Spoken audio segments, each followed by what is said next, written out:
This is a true story about a cursed Japanese PlayStation game that used real haunted photographs. And at the end, I'll show you its actual package. It was once sold in stores, just like any other game. But first, you need to hear what happened while it was being made.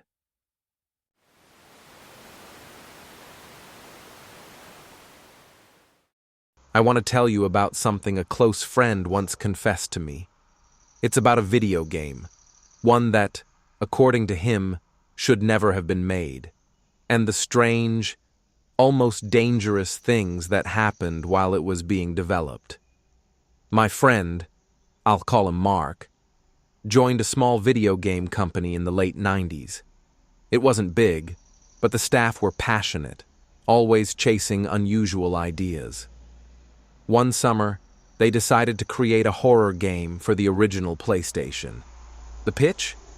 A game built around real ghost photographs, not inspired by, not based on. Actual, unaltered photos that were said to be genuinely haunted. The idea came from one of the lead developers. I'll call him Kawakami. He wanted players to find the spirit in each photo, then perform a real exorcism ritual inside the game. Management loved it. Production began immediately. Only, where do you even find real ghost photos? Mark was put in charge of the search. He tried magazines, college friends, even public calls for submissions.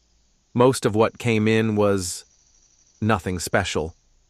Until one contact led him to a small production company that supplied ghost photos to TV shows. These images came from spiritual mediums, the kind of people who claim to cleanse cursed objects. The deal was simple. The photos had to be real. They couldn't have been cleansed yet, and the original owners had to give permission.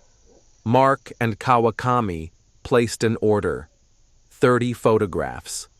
When they arrived, the development team faced the next challenge: how to recreate the exorcism ritual in gameplay. They visited one of the mediums, explained the concept, and surprisingly, she agreed.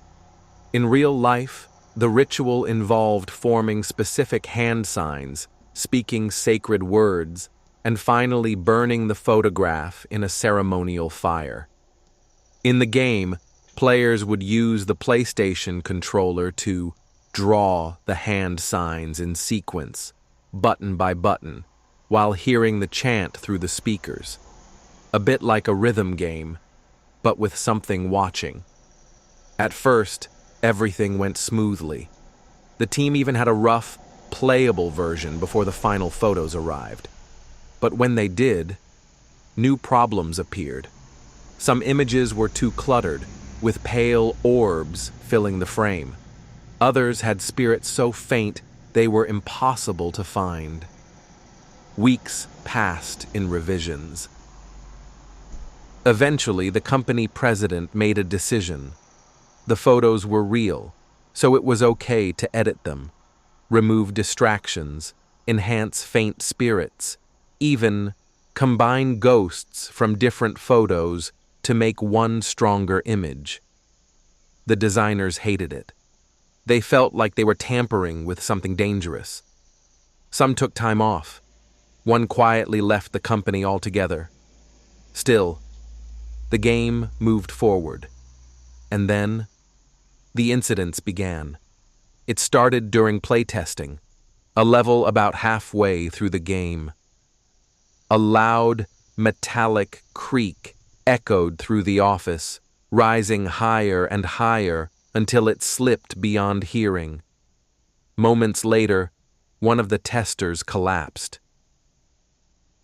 He was conscious, eyes open, jaw clenched so hard his teeth grated. He was rushed to the hospital.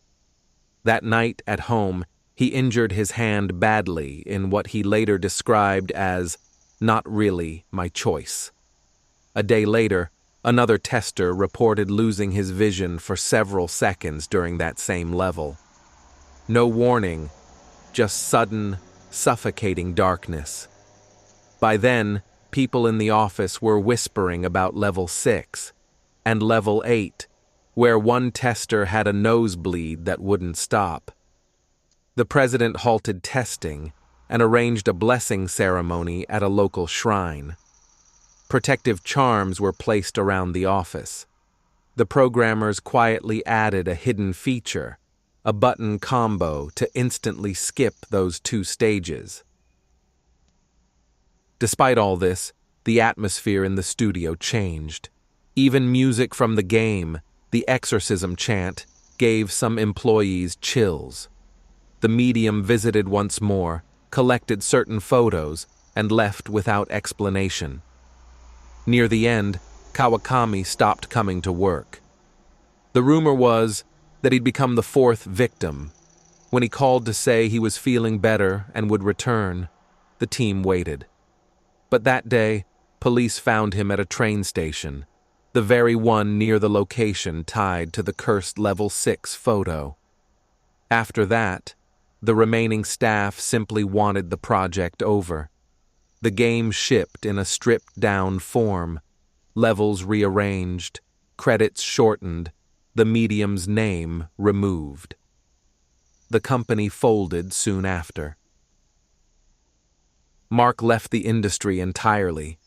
When I asked if anything strange happened to him personally, he told me, quietly, that for weeks after, he would wake up unable to move or breathe, conscious, aware of the room, but utterly frozen. And in those moments, he swore. He could hear that same high-pitched sound. And now, here it is. The game they said was cursed.